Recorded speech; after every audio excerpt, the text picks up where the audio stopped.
a question we've stopped asking, not because we found the answer, but because we've been too distracted to remember it exists.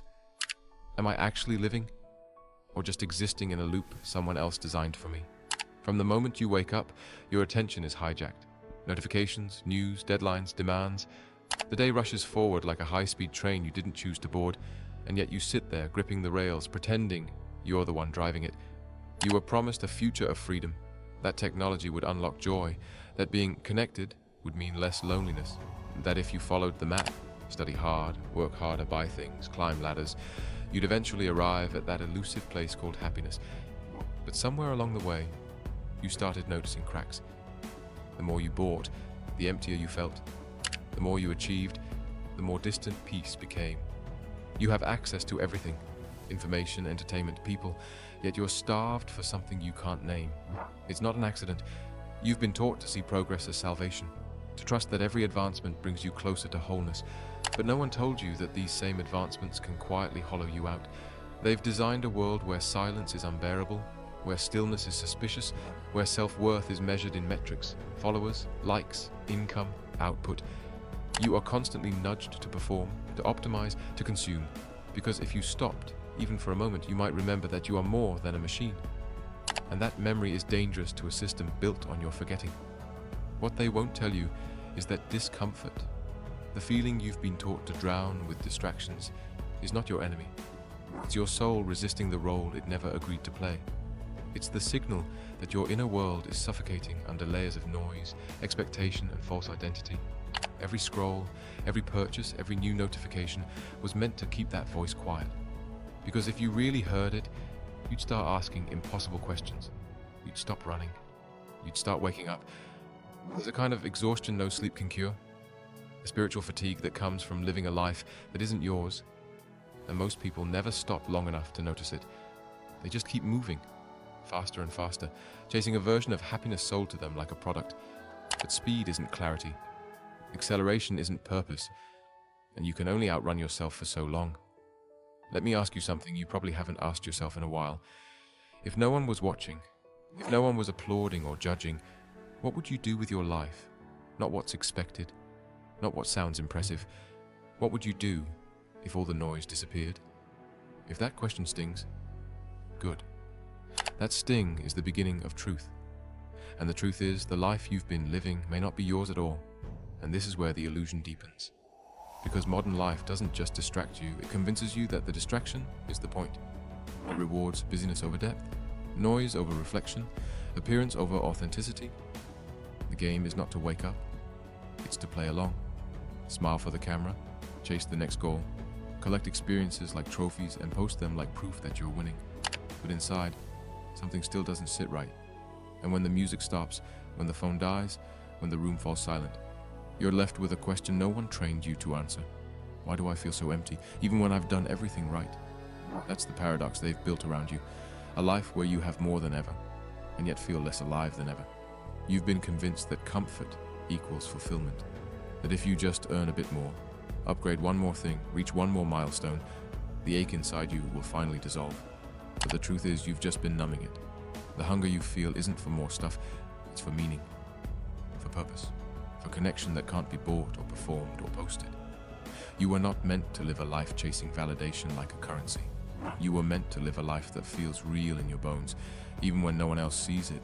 But here's the hard truth. That kind of life doesn't come from running faster. It comes from stopping entirely, from stepping outside the race, not to escape the world, but to finally start engaging with it, on your terms, not the ones handed to you. That's where your power begins. In stillness, in resistance, in questioning everything you were told you had to be. Because if you don't stop and choose your path, the world will choose it for you. And it doesn't care about your peace. It only cares that you keep moving, keep consuming, keep functioning. There is nothing more radical today than choosing not to perform, to walk away from the stage, from the pressure, from the curated self you've been rehearsing for so long. There is no louder rebellion than choosing silence over spectacle, presence over productivity, authenticity over applause. And yes, it will feel uncomfortable at first, like you're standing naked in front of a world that only accepts masks. But slowly, that discomfort turns into something else. It becomes clarity. It becomes courage. It becomes the space where your true self begins to breathe again. You've spent years becoming someone the world would accept. Now it's time to become someone you can live with. Not the version chasing trends, chasing status, chasing relevance, but the version that knows how to sit with pain, how to honor joy, how to listen when the soul whispers instead of shouting. Because that whisper, that's where your real life begins. And once you start hearing that whisper, really hearing it, everything changes. You begin to see the patterns for what they are, not truths, but traps. The constant urgency, the fear of missing out, the polished lives flashing across your screen. They're not reflections of reality. They're mechanisms designed to keep you distracted from your own. You start noticing how easily you've outsourced your worth to jobs, to opinions, to algorithms. You begin to realize how much of your time, your energy, your soul has been given to things that never loved you back. But here's the revelation. Nothing they gave you was ever meant to fill you. It was meant to keep you chasing. Because as long as you're chasing, you're predictable. As long as you're chasing, you won't stop long enough to ask the most dangerous question of all. What if I already have everything I need?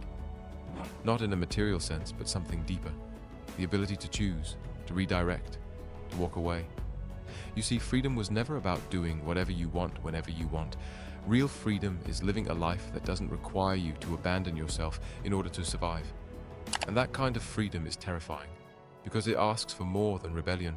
It asks for responsibility. It demands that you no longer blame the system for every lost moment. It requires you to reclaim your time, not just as hours in a day, but as sacred ground. Your life, minute by minute, breath by breath. That's the real currency. Not money, not fame, not likes. Your presence. Your ability to fully inhabit your own existence. Because the system can steal almost anything from you, but it can't take what you choose to guard fiercely. Your awareness, your intention, your alignment. So what now? You pause. You reflect. You begin the slow, quiet work of becoming real again. You make time for silence. You let yourself feel the discomfort you used to drown.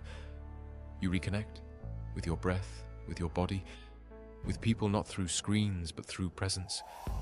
You forgive yourself for the years you spent sleepwalking. You weren't lazy. You weren't broken. You were just lost in a world designed to keep you that way. But now you see the map for what it is, a distraction.